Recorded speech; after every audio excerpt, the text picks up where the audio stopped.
సైలెంట్గా ఉన్నాడు, ఏం చేసినా చేస్తానంటూ నవ్వుకుంటున్నాడు అనుకుంటున్నావేమో. తేడా వస్తే తలకై. అవసరమైతే అందరికి శత్రువులా అయినా బ్రతుకుతా, కానీ ఒకని కింద మాత్రం బానిసగా మాత్రం చచ్చి. మనల్ని బయటోడు ఎవ్వడు ఏం చేయలేడు. మనం నమ్ముకున్న వాళ్ళతో జాగ్రత్త, మన అనుకునే వాళ్ళతో జాగ్రత్త. మనం బాగా నాయడమైపో. నేను రేపు గొప్పోని కావచ్చు, కూలోని కావచ్చు, కానీ నన్ను తక్కువ అంచనా వేసిన ముందట ఏ రోజు నేను తలంచా. నీ దగ్గర కోట్లు ఉండొచ్చు. నా జీవితంలో పరిచయమైన ప్రతి ఒక్కరికి రుణపడి ఉన్నా, ఎందుకంటే ఎలా బ్రతకాలో కొందరు నా జీవితంలో పరిచయమైన ప్రతి ఒక్కరికి రుణపడి ఉన్నా, ఎందుకంటే ఎలా బ్రతకాలో కొందరు మనకు మంచితనం అనేది ఎంతవరకు ఉండాలో అంతవరకే ఉండాలి. మంచితనం ఎక్కువైపోయింది అనుకో, అన్న అనేటోడు అరే అంటాడు. అందుకే కొంతమంది మనతోటే ఉంటారు, మన పక్కనే ఉంటారు. శూన్యకి వీళ్ళు ఎంత మంచోళ్ళు రా అన్నట్టు కనిపిస్తారు, కానీ ఎవరి మనసులో ఏముందో తెలియదు. జీవితంలో ఎప్పుడు ఎదుటివాడు ఓడిపోవాలని కోరుకోకూడదు, మనం గెలవాలనే సంకల్పం ఒక్కటే ఉండాలి. ఎవరెవరు ఏమేం చేశారో అన్ని గుర్తున్నాయి. నవ్వుతూ మాట్లాడినంత మాత్రాన మర్చిపోయినట్టుగా.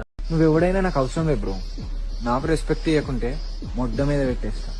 కొందరు దాన్ని గుద్దబల్పు అంటారేమో గానీ, బతుకున్నప్పుడు దెంగులు పెట్టి చచ్చిపోయినాక దండం పెట్టే లోకమ్మావా ఇది? వీళ్ళనెట్లా నమ్మమంటావు? నీ గుద్దల్దం ఉంటే నా మీద చెయ్యేసి చూడు అని చెప్పి డూరి మాటలు నేను మాట్లాడా. నిజంగానే నీ గుద్దల్దం ఉంటే నా ముంగటొచ్చి చూడు. దాంతో కొంతమంది చుట్టాలు మాతో మాట్లాడడం మానేసిరు, కానీ మా గురించి వేరేలతో తప్పుగా మాట్లాడడం మాత్రం వదిలేరు లంజోడుకులు. మన ఇంటి పరిస్థితిని బట్టి మనం మిగిలాలి. మన ఇంట్లో ఏం గది లేకుండా బయట పెద్ద పెద్ద చోట్ల లేదు. నేను వాన్ లెక్కుంటా, వీళ్ళు లెక్కుంటా అంటే బంధాలని బంధుత్వాలని నేను ఎప్పుడో వదిలేసుకున్నా. మంచితనం అనే మాటని ముందు పెట్టి అవసరాలు తీర్చుకుంటారు. ఎంత నమ్మినా సరే లంజోడు. ఊపిరి ఉన్న ప్రతి ఒక్క గుండెల్లో ఒక బాధ ఉంటది. దాన్ని కొంతమంది కన్నీళ్లతో చూపించుకుంటారు, కొంతమంది చిరునవ్వుతో చూపించుకుంటారు. కొంతమంది నా గురించి గలీజ్గా మాట్లాడుతున్నారంట, కొంతమంది ఏంది నా గురించి 100 మంది. ఒక్కొక్కసారి నాకు వచ్చే కోపానికి నా వెనకాల మాట్లాడే లంజోడుకులని ఎప్పుడు ఏం చేస్తారో నాకే భయం అవుతుంది.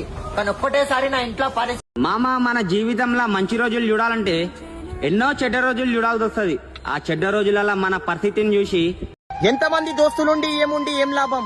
నమ్మకం ఉంటోళ్ళు ఒక్కడిద్దరుంటే చాలు. ఈ పొద్దు రేపు దోస్తాన్ అనేది ఎట్లయిపోయిందంటే, కాలం మారిపోయింది మచ్చా. ఒకప్పుడు ప్రేమను చూసి బంధాలు కలుపుకునే వాళ్ళంట, ఇప్పుడు నేను కొంతమందికి నచ్చుతలేనంట. నేనేమన్నా మిమ్మల్ని ఇంప్రెస్ చేయనికే పుట్టినా? లంజోడకానికి నచ్చనికే. నచ్చితే ఉండు, లేకపోతే దెంగేయి. నేను నా ఫ్యామిలీలోనే సగం మందితో మాట్లాడని రాబోయి బొచ్చులేదు, అందులో నువ్వెంత.